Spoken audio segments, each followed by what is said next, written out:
Welcome back to the Outdoor Kitchen Show. Today we're showing you some of our favorite footage from our archives, brim fishing in Henderson with Mr. JB Salter. I was missing the easy summer fishing and Mr. JB, so we decided to air our favorite trip with him. Mr. JB is still alive and kicking, although not able to fish like he used to, but if you have any questions about pan fishing, Mr. JB is still the man to call. That's a nice one. He didn't seem like he was too big to start with. That's a Henderson Lake brim, almost as big as Old River. Very tasty. That's why they call them panfish. 3 or 4 of them go in a pan. Melissa's probably going to show that being cooked on her next show. I imagine I will. Now here's what we're using today. I want to show you what salted weighted panfish hook is. I sell about 5,000 of these a year, and you just thread a cricket on there, and it's made with acid called salter, and it sinks slowly, allows those brim to get to it. Now this is the way you put your cricket on. Go right under his collar, and he stays on well that way. And he'll come in with that. He'll be upside down, that won't make any difference. That's the way you put your cricket, and you drag him in. This is upside down and partially weedless like that.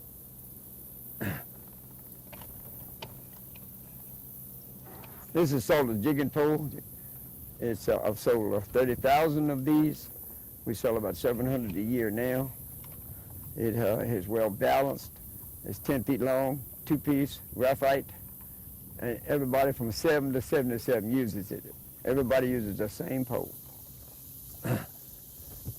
Now let's see where we're gonna find a fish. How you doing, Marissa? I'm doing all right, Mr. JB. Yeah, Catching me a little salad back here. And look, there's a little grass, too much grass right here. Yeah. Now, Mr. JB, what is the fundamental difference between a jigging pole and a cane pole? Well, my jigging pole is a combination between a cane pole, a fly rod, and an ultralight casting rod. Has the ability to flip cast it underneath things as far as 23 feet without getting above the surface of 8 inches above it. And that puts you under places where you can't do with anything else known to man. Now, it also has a free spooling capability. You notice how I spin to take this line up, and I hold my thumb on it while I'm fishing. It gives me a quick adjustment of my line. When we're fishing around these places, you may need 15 feet. You may need 10 feet. You may only need only 5. And that's a difference. And it only weighs 8 ounces and very, very balanced this time. He's giving me a little tussle out there.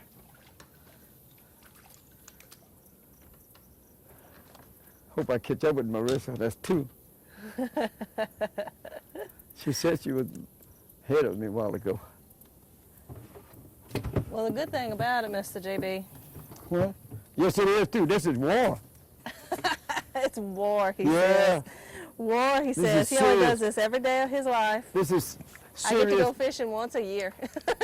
This is serious business. Serious business. Oh, yes.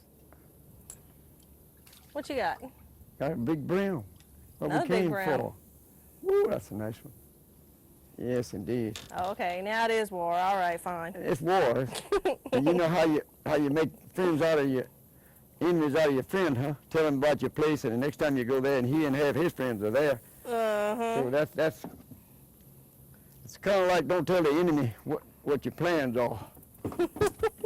You know, that's, you see the idea behind this coming in upside down is you pitch it out there and you let go near the bottom and you bring it in with your left hand. You work your bait with your pole like this, bend down gently and slowly, and you bring the bait to you. It swims near the bottom. You have to learn how to do that.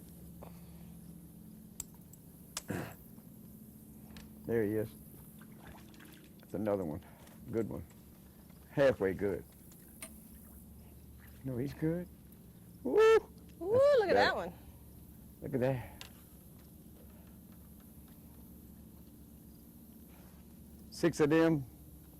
Lettuce made a salad. French fries. Pan fried. No better. Louisiana's full of places like this. Now, which place are we in, Mr. JB? Tell everybody. We are in Henderson Lake, We're in the cypress swamp end of it. It's a little bit on the south side of the interstate where it hits the west limit levee, going west, in other words. And we're in here where these trees are so that you can travel through here, and you find them in little places where there's 2 or 3 trees together.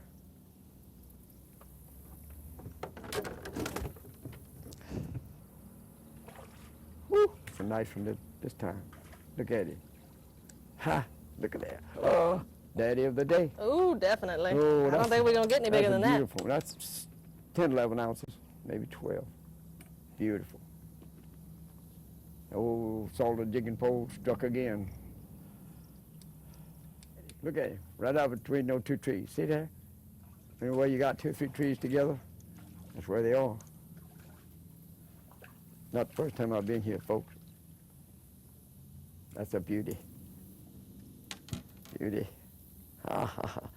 That's the male. The red, got the red belly, black upper part. That's a male. Now, females will be yellow and white looking.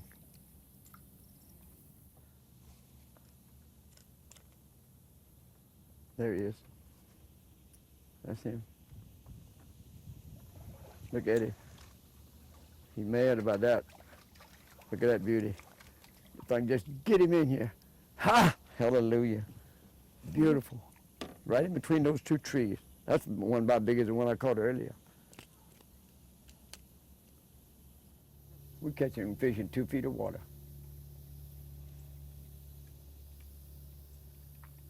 Let's see. I'm going to drop the bait down there. There it is right there. Barely 2 feet. There we're catching fish. Now we're fishing in a little duckweed here now. We're going to see if that makes any difference one way or the other.